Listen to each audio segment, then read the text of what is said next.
Willa Monroe didn't expect her Tuesday night to end with a stranger sliding in between her and her pushy date like a scene out of a movie. "Is there a problem here?" the man asked, his voice calm but carrying enough authority to make every head in the upscale lounge turn. Willa blinked up at him, surprised. The man was tall, broad-shouldered, wearing a tailored black suit that probably cost more than her rent. His dark hair was messy in a purposeful way, and his eyes, sharp, blue, and focused, were locked on her date. Or rather, ex-date, if this night kept going the way it was. Jason, the guy she'd met through a friend of a friend, let out an awkward laugh. "Nah, man, we're just talking." "I wasn't," Willa said, her voice tight as she stood up. "I told you I wanted to leave." "You weren't listening." Jason's smile dropped. "You serious?" The stranger shifted slightly, just enough to block Jason's view of her completely.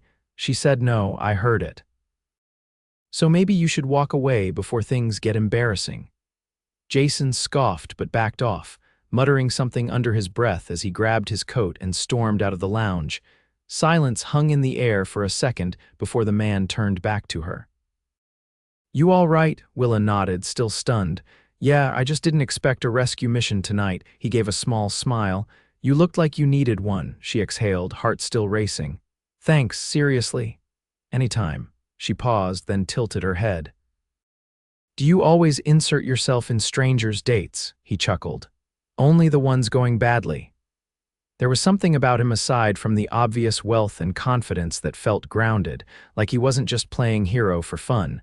He looked down at the empty seat Jason had left behind. "I feel bad just walking away," he said. "Can I buy you a drink?" Willa hesitated. She didn't usually say yes to men in expensive suits, but something about him wasn't giving player energy. It was giving, safe and interested. "I'll take a bourbon." "Neat." He raised an eyebrow, clearly impressed, and called over the bartender. "Make that too." They clinked glasses a minute later. "I'm Willa," she said, taking a sip. "Graham," he replied. "Graham Langston." She froze, glass halfway to her mouth. "Wait." "Like Langston Global," his brows lifted slightly. "That's me." Willa choked on her bourbon, coughing into her hand. "You have got to be kidding me," he laughed. "Is that a bad thing?" "No, I work 2 jobs and live with a roommate who keeps burning our microwave popcorn." "You're Forbes list material," he leaned in a bit. "And yet, I'd still rather sit here with you than at a $10,000 table with half the people I know." Willa stared at him. He wasn't flirting. He was just saying it like it was the most obvious fact in the world. "You're weird," she said. "You're interesting," he replied. They ended up talking for over an hour, about books, about bad dates, about how she hated her office job but loved the bakery where she worked weekends. Graham actually listened like he had nowhere else to be. And for someone who probably had board meetings lined up like dominoes, that said something. When she finally stood to leave, he rose with her. "Can I give you a ride?" he asked. "I'm good. I took the train." "I've got a driver," he offered. "It's safe." "I promise." She looked at him for a long moment.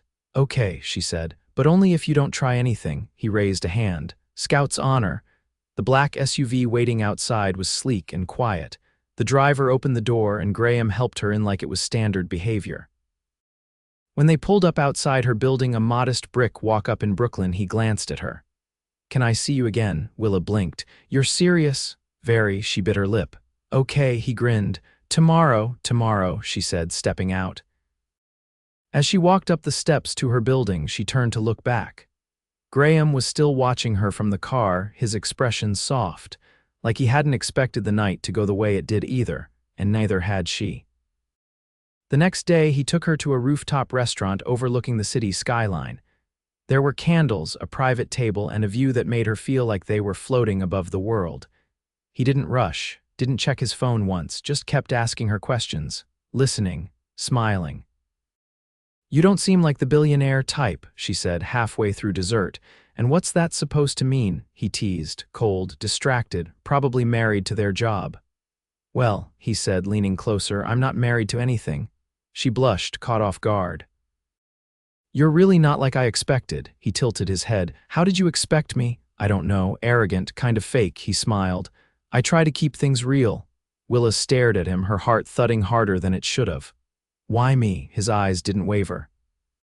Because you didn't try to impress me. You were just you. That night ended with him walking her to her door, no pressure, no assumptions, just a soft kiss to her cheek and a quiet, "Good night, Willa." And suddenly she couldn't stop thinking about him. She didn't expect it to go further. But it did. Over the next 2 weeks, Graham made space in his life for her. Lavish dinners, yes, but also late-night walks, her favorite street tacos, and spontaneous bookstore stops just because she mentioned she missed reading for fun. But it wasn't just the luxury, it was him. The way he looked at her like she was the most fascinating thing in the room, the way he made time no matter how busy he got, the way he didn't judge her for her tiny apartment or the flour on her jeans from the bakery. He let her in, slowly, gently, and she started to fall for him hard. Willa didn't realize how much her world had shifted until her baking schedule started bending around Graham Langston's calendar. She stood behind the counter at the bakery that Saturday morning, brushing powdered sugar off her apron as the bell above the front door chimed. Her co-worker, Sasha, elbowed her lightly. "That guy's back again," she whispered. Willa looked up to find Graham leaning casually against the glass display, sunglasses tucked into the collar of an oatmeal-colored sweater. He gave a polite nod to the elderly woman in front of him, then met Willa's gaze with a quiet warmth that made her mouth go dry. "He's too pretty to be real," Sasha muttered. "Don't start," Willa said under her breath, stepping out from behind the counter. Graham's eyes lit up as she approached.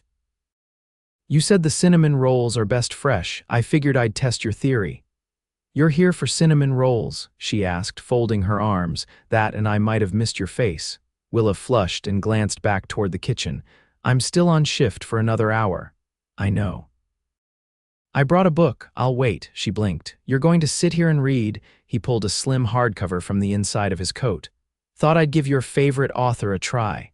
"You remembered, of course." She didn't reply, couldn't. Her heart was doing something ridiculous in her chest. By the time her shift ended, the cafe had quieted, and Graham was still at the corner table, flipping pages like he had nowhere else to be. Willa untied her apron and walked over, tossing her coat over one shoulder. "All right, Mr. Langston. You've officially earned your cinnamon roll." He looked up, studying her face.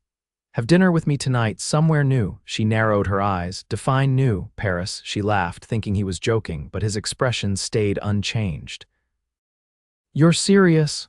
"There's a place I go when I need to breathe. I want to take you there." "I can't just fly to France with zero notice." "You can, if you say yes." She stared at him, pulse thudding. "What's the catch?" "No catch, just you, me. And a night we'll remember." She hesitated, then nodded slowly. "Okay, just this once." "Good," he said, already dialing someone. That evening, Willa found herself standing inside a private terminal at JFK, staring at the sleek black jet waiting on the tarmac. It felt impossible that only hours ago she'd been elbow-deep in Quasido. Now, a steward was offering her champagne in cut crystal as she sank into buttery soft leather beside a man who made jet-setting feel like taking a cab. She turned to him once they were airborne. "If I didn't know better, I'd say you were trying to ruin all other men for me." He looked over, his voice quiet. "Maybe I am." The restaurant in Paris was tucked between two narrow cobblestone alleys near Montmartre. It had no sign, no website. Just a single curved lantern above the door and a host who greeted Graham like an old friend in a language Willa barely understood. They dined by candlelight. Not the kind manufactured for ambience, but the kind that flickered against stone walls older than the country she was born in. The food was exquisite, but Willa barely tasted it. Her senses were too full of him. The way he leaned in when she spoke. The way he listened, not politely, but like he needed every word to breathe. Halfway through the meal, she set down her fork and asked, "What's your deal?" He tilted his head. "My deal? You're rich, obviously, but you don't act like you grew up with it. You don't talk like someone who went to prep school." "I didn't," he said. "My mother cleaned offices at night. My father worked construction until his heart gave out. I built my first company from a spare laptop in a friend's garage." Willa blinked. "You're self-made?" "Mostly." She couldn't hide her surprise. "I sold the first business when I was 23, started investing, built Langston Global off the back of that." She shook her head.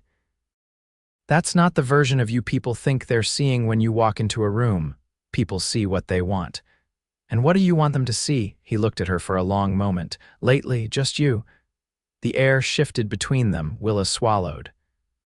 Why me? Because you don't care about any of this, he said, gesturing to the room.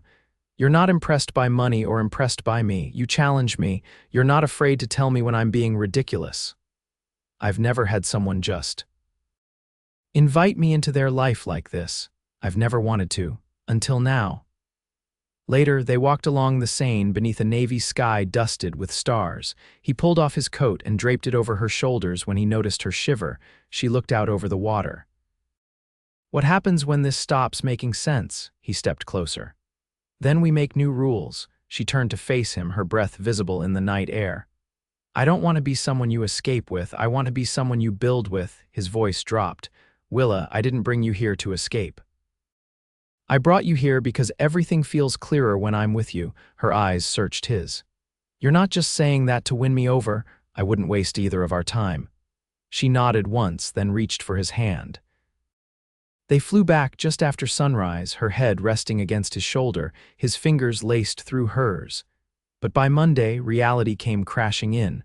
Willa stood outside her apartment building, staring at the envelope wedged into her mailbox. Her name was typed in bold letters. Inside, a single sheet of paper. It was an offer, a check for more zeros than she'd ever seen, accompanied by a clause walk away from Graham Langston. No contact, no explanation needed. She turned it over. No signature, just an embossed seal at the bottom, Langston Holdings. Her hands clenched around the paper. Someone in Graham's world didn't want her in it, and they were willing to pay to make her disappear. Willa pressed the check flat against her kitchen table, her fingers trembling as she stared at the figure printed in glossy ink. It wasn't the amount that made her stomach twist, it was what it meant. Someone had seen her. Not just seen, but judged, measured her life against Graham's and decided she didn't belong in the equation. She didn't sleep that night. Her mind churned through possibilities: who sent it, why now, and most of all, whether to tell Graham. The idea of confronting him with it felt impossible. What if he'd known? What if he hadn't? But this was just the beginning of something worse. By morning, she'd made up her mind. She stepped into the lobby of Langston Global's Manhattan Tower with a pounding heart and a fist closed tightly around the envelope.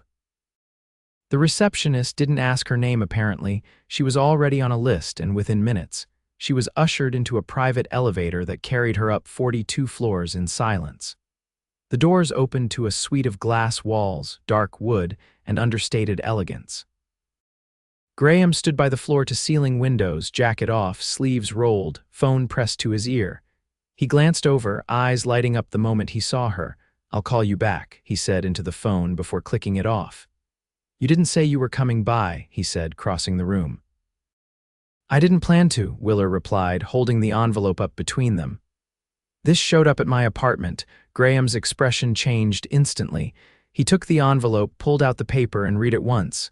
Then again, slower, his jaw tightened. "Where did you find this?" he asked, voice low. "In my mailbox. No return address, no explanation." He looked up at her, something dangerous flickering behind his eyes. "This wasn't from me." "I figured that much," she said. "But it has your company's seal on it." "I'd never." He stopped himself, then crossed to his desk and picked up the phone. "Get my legal team in here, now." Willa watched him, arms folded. She didn't want to doubt him, but the truth was, she didn't know how far the people in his world would go to protect what they saw as theirs. When he hung up, he turned back to her. "This wasn't a mistake. Someone's trying to send a message. You think it's someone in your company?" "I don't know yet," he said, "but I will find out." She hesitated. "I just needed to know where you stood." "I stand with you." He walked to her, took her hands in his. "Willa, I've worked too hard for too long to let someone else dictate who belongs in my life. You're not going anywhere unless you want to." She searched his face. "This isn't just about someone playing gatekeeper. It's about power. Whoever did this thinks they own part of you." "They don't," he said, voice firm. "They never have." The door opened then, and a tall woman in a navy pantsuit stepped in, followed by two men in tailored jackets. Graham handed her the envelope without a word. "Trace everything. I want to know who printed it, who approved it, who even touched this paper." Yes, Mr. Langston, the woman said crisply. The moment they left, Graham turned back to Willa. Come with me? Where? Somewhere no one will try to buy you off. They left the building through a side exit, his hand wrapped securely around hers. An SUV waited at the curb, and within minutes they were heading north, away from the city lights and concrete towers. She didn't ask where until they passed a faded sign that read Hudson Valley. Graham, there's a place I go when I need space, privacy. It's not grand, but it's mine. They pulled off the road onto a gravel driveway lined with tall pines. The house that came into view was nothing like she expected. It was sleek, yes, but modest. A single-story structure with wide windows, a wraparound porch, and the kind of quiet that made you feel like the world had paused its noise. He led her inside, flipping on lights that revealed warm wood floors, soft couches, shelves lined with books and framed black and white photographs, none of which included him in a tuxedo or shaking hands at ribbon cuttings. This is where I remember who I was before all of that, he said, nodding toward the city skyline barely visible through the trees. She wandered to the pictures. One showed a younger Graham, maybe 16, standing beside a rusted-out truck, grease on his hands, a grin too wide for the frame. That was my first engine rebuild, he said behind her. Didn't run past second gear, but I was proud of it. She turned. Why keep this place secret? Because it's the only thing no one's tried to take from me. He reached for her hand, pulling her gently toward the kitchen, where he opened a cupboard and revealed mismatched mugs, half a box of tea, and a bottle of bourbon. Dinner's not catered. Hope you're okay with grilled cheese. She laughed for the first time that day. Depends, you burn them. Every time. They cooked together, standing barefoot on the cool tile, burning the first round and laughing until their sides hurt. They ate on the porch, wrapped in a blanket, the stars crisp above them. What are you thinking? She asked quietly. That whoever sent that check underestimated you, he said, and me. I don't want to be something you have to defend. You're not. You're something I choose. She rested her head against his shoulder, the silence between them full of understanding. But just when she started to believe the worst had passed, a buzz from Graham's phone cut through the quiet. He looked at the screen, then stood abruptly. What is it? She asked. His eyes were hard now. The legal team traced the source of the envelope. And it wasn't someone in the company, he said slowly. It was my board chairman, she blinked. Someone you work with? Someone who's been trying to push me into a merger for months. He thinks you're a distraction. That if I'm seen with you, it'll make me look soft, unfocused. What does that mean for you? His jaw clenched. It means he's trying to leverage my personal life to force my hand. And you're going to let him? He looked at her like she'd slapped him. You think I'd walk away from you? I think people like him don't play fair. Then he's about to learn I don't either. She watched him, the firelight from the porch casting shadows across his face. You're really willing to go to war over this? I already chose you, Willa. Now I'll make sure everyone else knows it. She didn't say anything for a long moment, then she reached for his hand. Then I'll stand with you. No matter what comes next.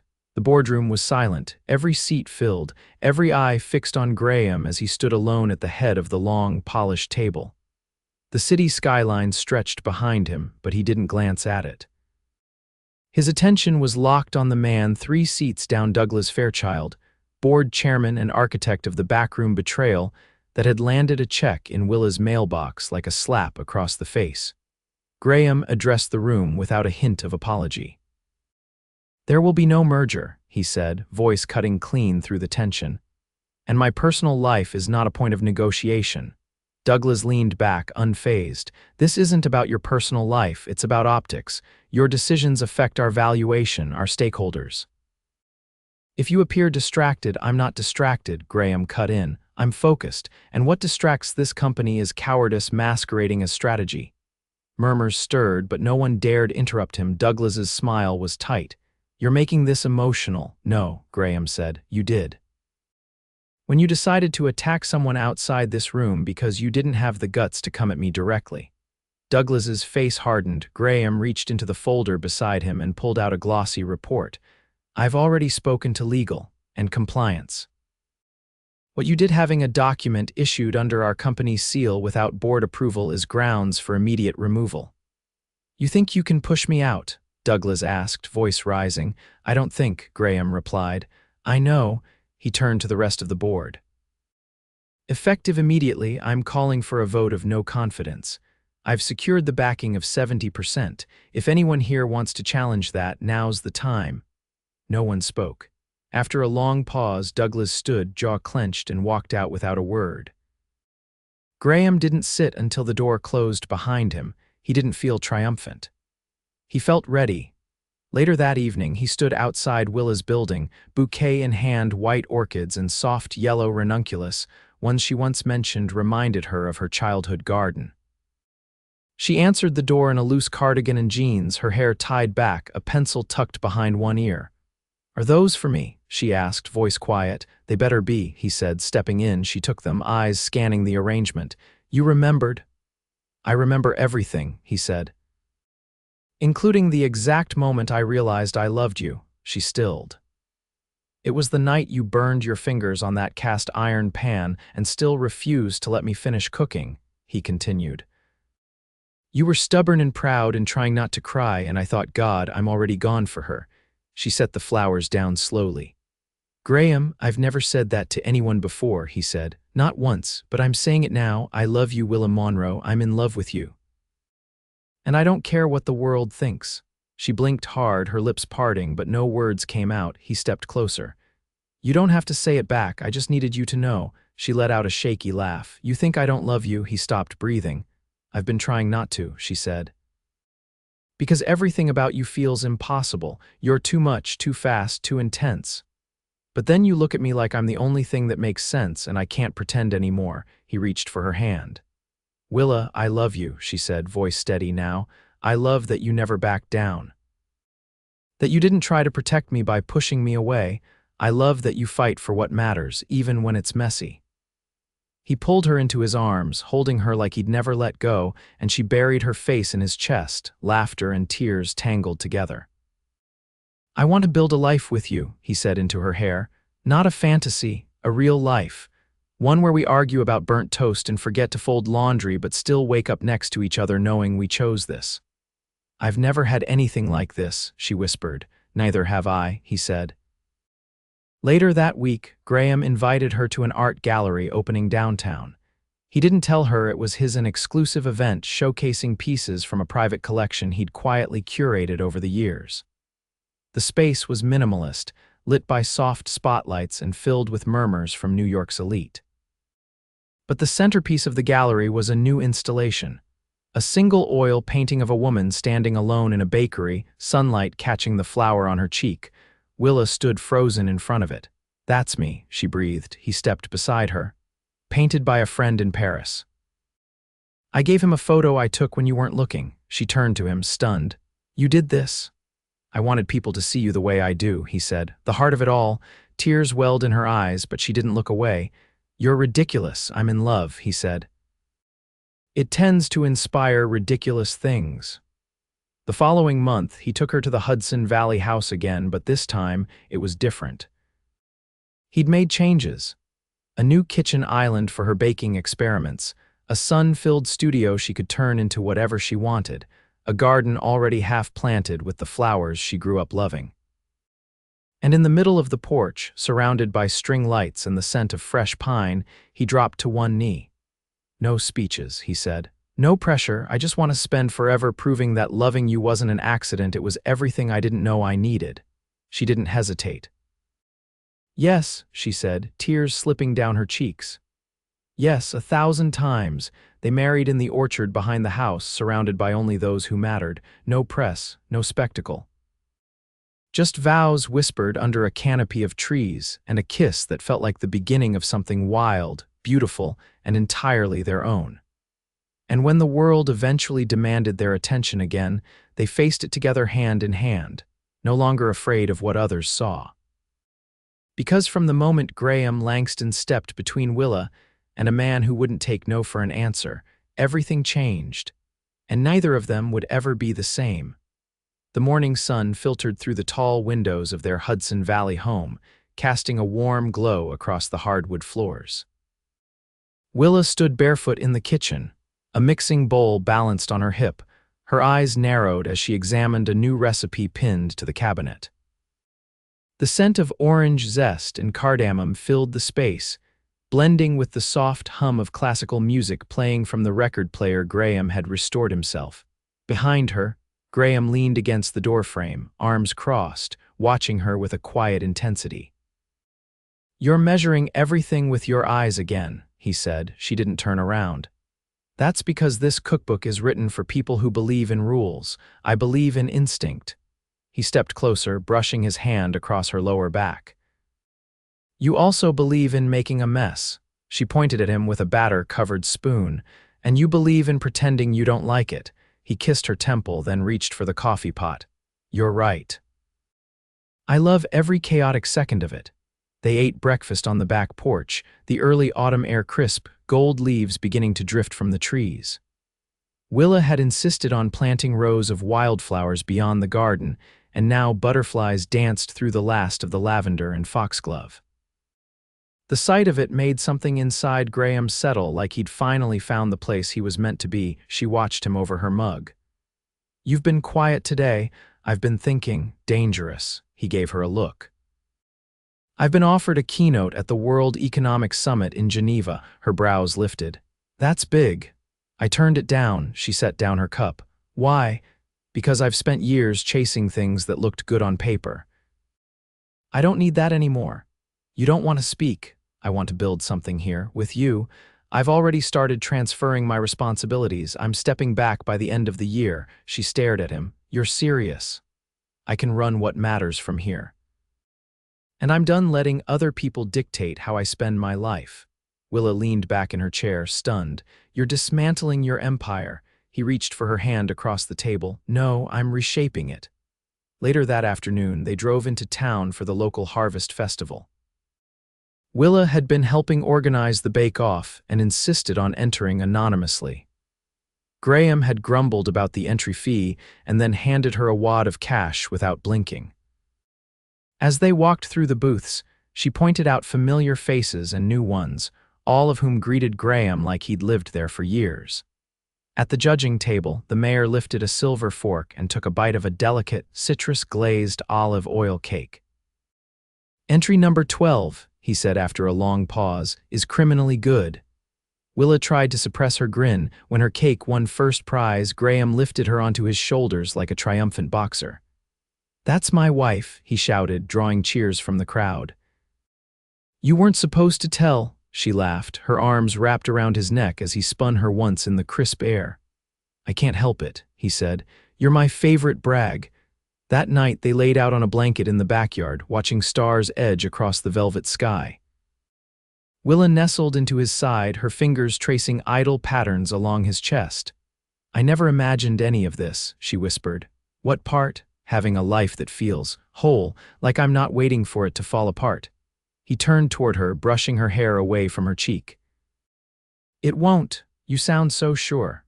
"I am, because I know what it's like to have everything and feel empty, and I know what it's like to have you and feel full." She kissed him slowly, not because she needed to prove anything, but because it felt like the most natural thing in the world. As the months passed, their lives settled into a rhythm neither of them had expected but both cherished. Graham's transition from CEO to board advisor meant he spent his mornings reading on the porch while Willa experimented with new recipes in the kitchen. They hosted dinners for neighbors, adopted a lazy golden retriever named Maple, and began sketching plans to open a small cafe near the town square, a space that would blend her love of baking with their shared desire to create something rooted in community. Willa painted the sign herself, Willa and Langston. Not because of the name, but because of what it had come to mean. One afternoon, as they sat on the cafe's unfinished patio, watching Maple doze under a table, Graham reached into his pocket and pulled out a tiny gold locket. "I had this made," he said, handing it to her, "for when we start our next chapter." Inside was a tiny drawing of the house, a lavender sprig pressed flat beside it and a date etched beneath. The day they met, she looked up at him, eyes full. "You remembered the exact day. I remember every second of that night, he said.